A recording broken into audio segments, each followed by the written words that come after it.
Good morning, friends. How are you today? It's time for another reading session. And we have another book about Elmer, our fun patchwork elephant. And today it's called Elmer and Wilbur. And Wilbur is his cousin. Kind of reminds me of a checkerboard. Let's see what Elmer and Wilbur do together. Elmer the patchwork elephant was waiting for his cousin Wilbur, who was coming to visit him. "He's late," said Elmer. "Perhaps he's lost. Let's go look for him."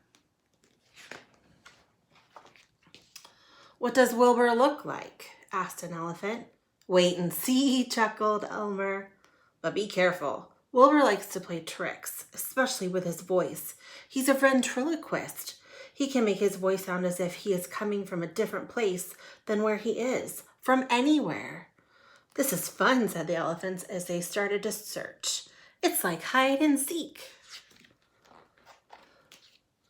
Suddenly they heard, "Yo-ho, Elmer, I'm over here." They rushed to where the voice came from.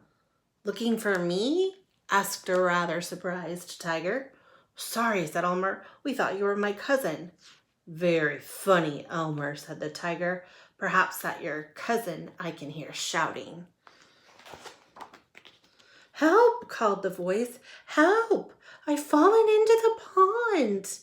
He has, I can see him," said an elephant. "Silly," said Elmer. "That's your own reflection. Keep looking. He's near, but not where his voice is." They kept looking, and all the time they looked, the voice came from different places. It called, "Coo-hee, here I am," or "Boo," to make them jump. It even came from down a rabbit hole. The rabbits popped out saying, "That's not funny. That's not funny at all. That's very silly." After a lot of searching, an elephant said, "We'll never find him, Elmer. Let's give in."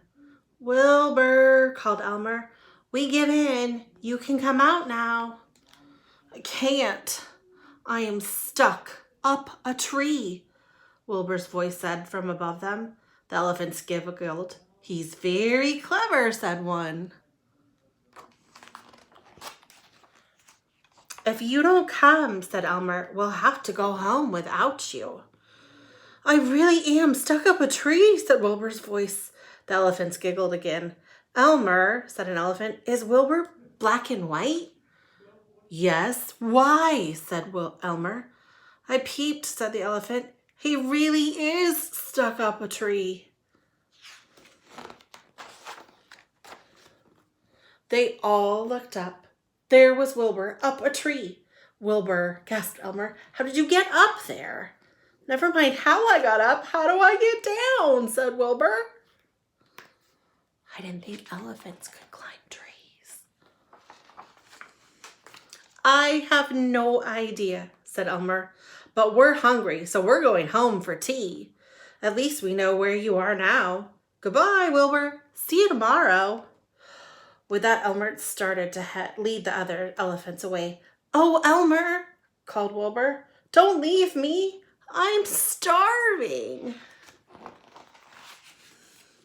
"Ha! I was just teasing," laughed Elmer, turning back to Wilbur. "If you walk along the branch, it will bend down with your weight, and we can help you down." Wilbur walked slowly along the branch. The branch began to bend down. When the elephants could reach, they pulled the branch the rest of the way and helped Wilbur off. "Thanks," said Wilbur.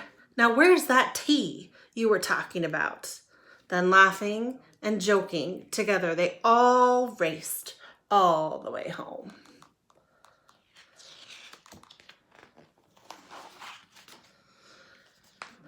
That night, as they lay down to sleep, Elmer said, "Good night, Wilbur. Good night, Moon." A voice that seemed to come from the moon said, "Good night, elephants. Sweet dreams." Elmer smiled and whispered, "Wilbur, did you get up that tree?" But Wilbur was already asleep. Guess we'll never know how Wilbur ended up in the tree, but I didn't know elephants could climb trees. Did you? Bye.